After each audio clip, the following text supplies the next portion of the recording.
नमस्कार, मैं विजेंद्र कुमार। हरियाणा फर्स्ट में आपका स्वागत है। पिछले कई दिनों से रेलूराम पुनिया काफी चर्चा का विषय हरियाणा के अंदर, हरियाणा ही नहीं बल्कि ये कहेंगे पूरे देश के अंदर चर्चा का विषय बने हुए हैं। मामला आपको पता है, संजीव सोनिया की जमानत, जो पूरे मामले में 24 साल बाद बाहर आए हैं, जिन पर 8 लोगों के मौत का जो है हत्या का आरोप लगा था और इन्होंने एक लंबी जेल काटी है। कई उतार चढ़ाव इस पूरे मामले में आए, काफी वीडियोज इस पूरे मामले में आपने देखी।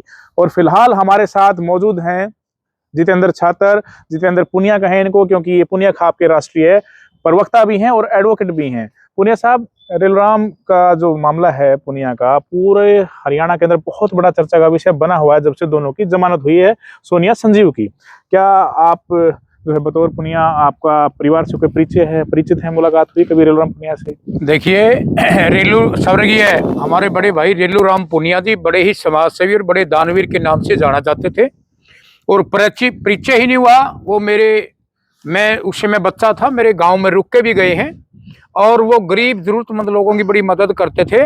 और कोई भी गरीब परिवार का आदमी उनके पास, चाहे वो पुनिया गोत्र से हो या छत्ती बिरादरी से हो, चला जाता था और गरीब बेटी की शादी के लिए जाता था तो स्वर्गीय रेलूराम जी पुनिया दिल खोलकर दान देते थे और उनको सामान वगैरह भी दिलवाते थे।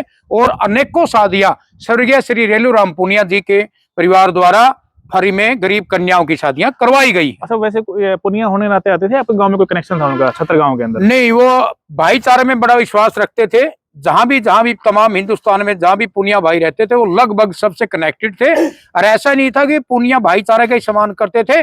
उनके पास कोई भी गरीब या जरूरतमंद आदमी चला गया, वो यारों को यार थे और रेलूराम जी पुनिया ने यारों को यारी को हमेशा से निभाया था। अच्छा, सोनिया से भी कोई मुलाकात हुई आपकी? आप बता रहे हो कि आप गए वहां पे? देखिए, जब प्रभु वाला के अंदर एक्चुअली में सोनिया ने लव मैरिज की थी। ये शानपुर से थे जो संजीव कुमार हैं, और ये जो सोनिया थी ये हिसार से पड़ी हुई है, विद्या देवी जिंदल से पास आउट है। और जब शादी लव मैरिज इसने की थी तो रेलूराम जी के परिवार ने भी इसको सहमति दे दी थी। और उसके बाद एक इनका छोटा सा प्रॉपर्टी का विवाद था, उसमें रेलूराम पुनिया जी ने अपने कई भाईचारों को टेलीफोन करके बताया था, उसमें बुलाया भी था। अच्छा, गए भी थे अब? जी, मैं गया था, बच्चा था, पर मेरे परिवार से गए थे, मैं गया था उस समय। तो उसने बताया था भी ऐसे ऐसे प्रॉपर्टी का वो है और ये प्रॉपर्टी में हिस्सा मांग रही है। तो उस समय पंचायत ने वो निपटा दिया था। ये जो हत्याकांड उससे पहले की बात है? उससे पहले की बात है। कितने ओके पंचायत हुई थी वाले जी? हाँ जी, उसमें छोटी पंचायत हुई थी, बहुत ज्यादा लोग नहीं थे, 20-30-50 लोग थे सामान्य। उसमें से कुछ मैक्सिमम पुनिया परिवार से ही थे जी। तो अच्छा, पूरे मामले में आप कैसे देखते हैं? दोनों की जमानत हुई है, पूरे इन पर आरोप लगे, इनको सजा हुई, डिस्ट्रिक्ट कोर्ट, फिर हाई कोर्ट, फिर सुप्रीम कोर्ट, और अब इंटरिम बेल, अंतरिम जमानत पर दोनों बाहर हैं। देखिए, वैसे तो मैं by profession as an advocate हूं और न्याय प्रणाली पे कोई पर्सन चिन्ह नहीं लगाता, लेकिन बड़ा दुर्भाग्य है कि आप 7-8, 8-8 हत्याएं कर देते हो और अपने ही खून का नामो निशान मिटा देते हो। वो विभत्स हत्याकांड, भयानक हत्याकांड आसपास के गांव, लितानी गांव है, जाजनवाला गांव है, प्रभु वाला गांव है, सूर्य वाला मोड़ है। तो उस समय जिसने भी देखा था, मतलब कई महीने नींद नहीं आई थी लोगों को। ऐसी चित्कार, छोटे छोटे बच्चों को, 45 दिन का बच्चे का मर्डर कर देना इस दुनिया में जो आने से पहले समाप्त हो गया, उसका क्या कसूर था? और उसके बाद फांसी से सजा उम्र कैद में बदलना और राष्ट्रपति से लेट होने के कारण दया याचिका पे या दया पे विचार करके उसको उम्र कैद में कन्वर्ट होना, और उसके बाद अब इंटरिम बेल पे आना।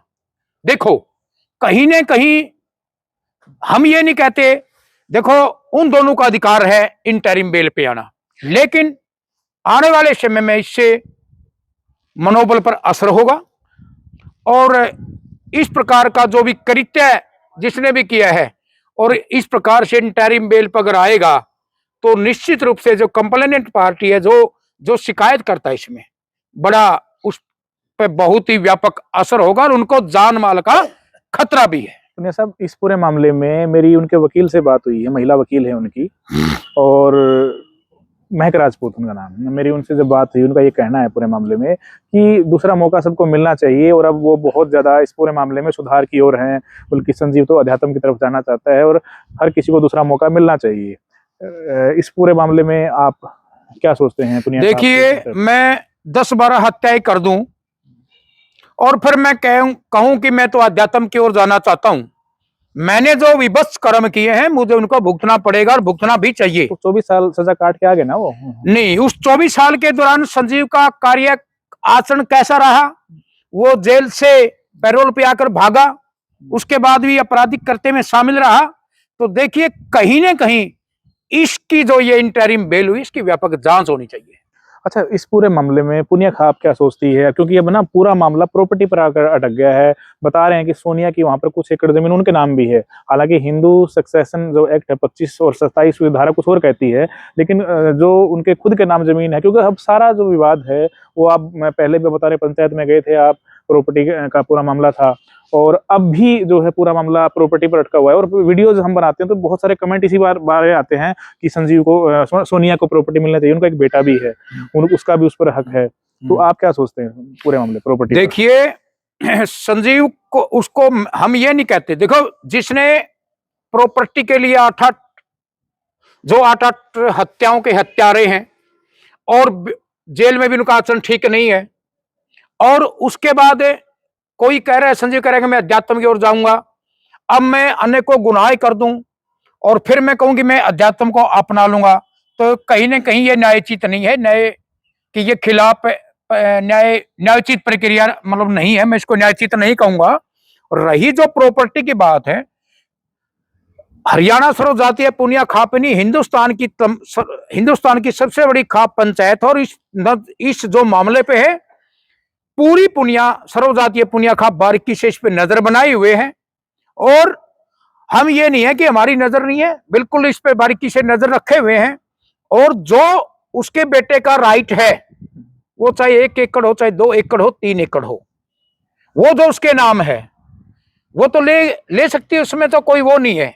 लेकिन मतलब जिस प्रॉपर्टी के लिए उन्होंने अपने भतीजे को, पिताजी को, मां को, भाई को, बहन को, पड़ती हुई बहन को लेके मौत के नींद सुला दिया, उस प्रॉपर्टी पे अब वो क्या करेगी? पहला क्वेश्चन। जी जी।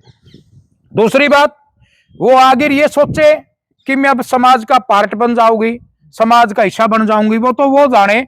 हम उसको, देखिए, खाप की जो सामाजिक परंपरा है, ठीक है, वो हमारी अब कुछ नहीं लगती, वो पहले हमारी बेटी थी, लेकिन उसने अपने ही खून का कत्ल किया है। तो देखो, सामाजिक जो परंपरा है, जो खापे हैं, उससे कोई संबंध नहीं रखती। सोनिया अगर आके पश्चाताप करे इस चीज का, आपकी पुनिया खाप की बेटी है, पुनिया से आके इस चीज की गुजारिश करे कि वो दोबारा से इस तरह का जीवन जीना चाहती है, जो गलती हुई 19 साल की उस वक्त उनकी उम्र थी, बड़ा एक विभत्स कांड हुआ था, लेकिन अब जो कि उनका खुद का एक बेटा भी है, परिवार है, और 24 साल उनकी एक सजा भी उन्होंने भुगती है, अब वो मुख्य धारा में दोबारा से लौटना चाहें तो पुनिया खाप क्या मौका देगी उनको दोबारा? देखिए, 8 हत्याओं के बाद आप पश्चाताप करो, पूरे के पूरे परिवार 3 पीढ़ी आप समाप्त करके पश्चाताप करो, तो ये मेरे ख्याल से उचित नहीं है। और ठीक है, वो मुख्य धारा में लौटना चाहती है, अपना जीवन जी सकती है, ठीक है, लेकिन जो उसने कर्म किए वो तो भुगतने ही पड़ेंगे। अच्छा, उनकी जो वकील है, मेरी उनसे बात हुई, उनका ये कहना है कि इस जो पूरी जमीन है, अब वो, हालांकि पता नहीं उनसे बात हुई कि नहीं हुई है, लेकिन ये उनका ये कहना है कि इसको दान में दे देना चाहिए, क्योंकि उनके, देखो, रेलूराम के 7 भाई थे, मतलब टोटल वो 7 भाई थे, वो 7 स्वर्ग सिधार चुके हैं। आखिरी जो थे भाई उनके राम सिंह, जिन्होंने पूरे केस की पैरवी की, 2017 में वो स्वर्ग सिधार गए। लेकिन अब उनका ये कहना है कि वो जमीन नहीं लेना चाहते, वो तो जमीन को किसी तरीके से ये सोच रहे हैं कि भाई इसको जमीन को डोनेट कर देना चाहिए, और इसकी जो है लीगल हो सकता है, वो लड़ाई भी लड़े भविष्य में इस चीज को लेकर। कौन लड़े? सोनिया। ठीक है, वो लड़े, तो इसके लिए वो सब आगे हालात क्या है उसके अनुसार देखा जाएगा, पर फिलहाल में जो वो जमीन है या जो प्रॉपर्टी का वो है, देखो, मैं तो, आपने भी देखा होगा, सुना भी होगा कि संजीव और सोनिया का जेल के दौरान भी व्यवहार और आचरण ठीक नहीं रहा। और मैं तो खाप का एक प्रवक्ता होने के नाते इस प्रकार की जो ये मैं कहता हूँ इंटरिम जो बेल हुई है और उसके दौरान जो उनका आचरण था उसकी व्यापक जांच होनी चाहिए, किस आधार पे बेल दी गई। अगर वो अब ठीक रहते हैं तो उन्हें अब वो ठीक रहते हैं तो रह जाओ, खाप का उससे कोई संबंध नहीं है। और वो अब कोई आदमी 10-10 20 मर्डर कर दे और वो कह दे कि मैं मुख्य धारा में शामिल होना चाहता हूं, तो समाज तो उसको अपनाएगा नहीं। और ठीक है, पश्चाताप कर लो, पर कितने दिन तक पश्चाताप करेगी, किसके लिए पश्चाताप करेगी, उसके पीछे कोई बचा ही नहीं है, कौन उसके लिए पश्चाताप करेगा। तो खापों की इसमें जो हमारी सामाजिक जो सरोकार होता है वो थी बेटी, जब वो हमारे ठीक रहती थी, ठीक वो तरीके से रहती, उसका हक मांगती वाजिब तरीके से। पंचायतों ने अनेकों मर्डर के मामले में निपटाए हैं और ये तो हम हर संडे को निपटाते हैं प्रॉपर्टी विवाद तो भाईचारे में। अगर वो ठीक तरीके से आती, उसका तरीका ठीक होता तो शायद ये भी नहीं बढ़ जाता।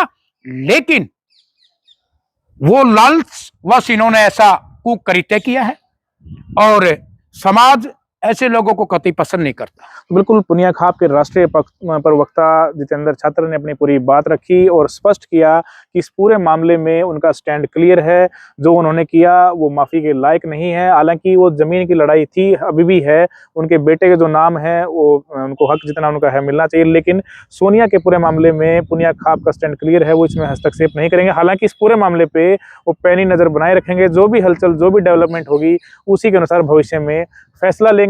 आप इस पूरे मामले में क्या सोचते हैं, क्योंकि आप सभी लोग इस पूरे मामले पर शुरू से नजर बनाए हुए हैं। आप लोगों की क्या राय है, कमेंट बॉक्स में आप लोग जरूर बताएं। नमस्कार।